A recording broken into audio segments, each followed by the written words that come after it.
ನಮಸ್ಕಾರ ರೈತ ಬಾಂಧವರೇ, ನಾನು ಅಭಿಷೇಕ್. ದಿನಾಂಕ 6/8/2026 ಕೃಷಿ ಪಂಚಾಂಗ ನೋಡೋಣ.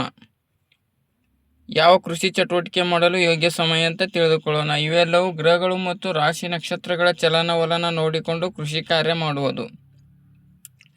ಇದೊಂದು ಪಾರಂಪರಿಕ ಕೃಷಿ ಪದ್ಧತಿಯಾಗಿದ್ದು ಕೃಷಿ ಚಟುವಟಿಕೆಗೆ ಸಹಾಯವಾಗುತ್ತದೆ.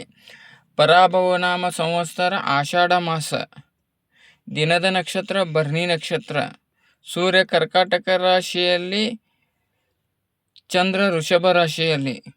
ಇದು ಯಾವಾಗ ಭರಣಿ ನಕ್ಷತ್ರ ಬರುತ್ತದೋ, ದಿನದ ನಕ್ಷತ್ರ ಭರಣಿ ನಕ್ಷತ್ರ ಗುರುವಾರ ಭರಣಿ ನಕ್ಷತ್ರ ಬರುತ್ತದೋ, ಭೂಮಿಗೆ ಸಂಬಂಧಪಟ್ಟ ಕೃಷಿ ಚಟುವಟಿಕೆ ಮಾಡಲು ಒಳ್ಳೆಯ ಸಮಯ. ಅಂದರೆ ಉಳುಮೆಗೆ ತಯಾರು ಮಾಡಿಕೊಳ್ಳುವುದು ಇತ್ಯಾದಿ ಕೆಲಸಗಳಿಗೆ ಒಳ್ಳೆಯ ಸಮಯ. ಇನ್ನು ಚಂದ್ರನ ಸ್ಥಾನದಲ್ಲಿ ವೃಷಭ ರಾಶಿಗೆ ಬಂದಾಗ ಅರ್ತ್ ಎಲಿಮೆಂಟ್ ಆಗುತ್ತದೆ. ಭೂಮಿ ತತ್ವವಾದಾಗ ಬೇರು ಬೆಳೆಗಳಿಗೆ ಸಂಬಂಧಪಟ್ಟ ಕೃಷಿ ಚಟುವಟಿಕೆ ಮಾಡಲು ಒಳ್ಳೆಯ ಸಮಯ. ಬೇರು ಬೆಳೆಗಳಂದರೆ ಗಡ್ಡೆ, ಗೆಣಸು, ಗಜರಿ ಇತ್ಯಾದಿಗಳು. ಕಟಾವು, ಮಾರುಕಟ್ಟೆ, ಸ್ಥಳಾಂತರ ಕೆಲಸಗಳಿಗೆ ಒಳ್ಳೆಯ ಸಮಯವಿರುತ್ತದೆ ಅಂತ ಹೇಳ್ತಾ ಧನ್ಯವಾದ. ದಿನನಿತ್ಯದ ಕೃಷಿ ಪಂಚಾಂಗಕ್ಕಾಗಿ ನಮ್ಮ ವಿಡಿಯೋನ ನೋಡ್ತಾ ಇರಿ.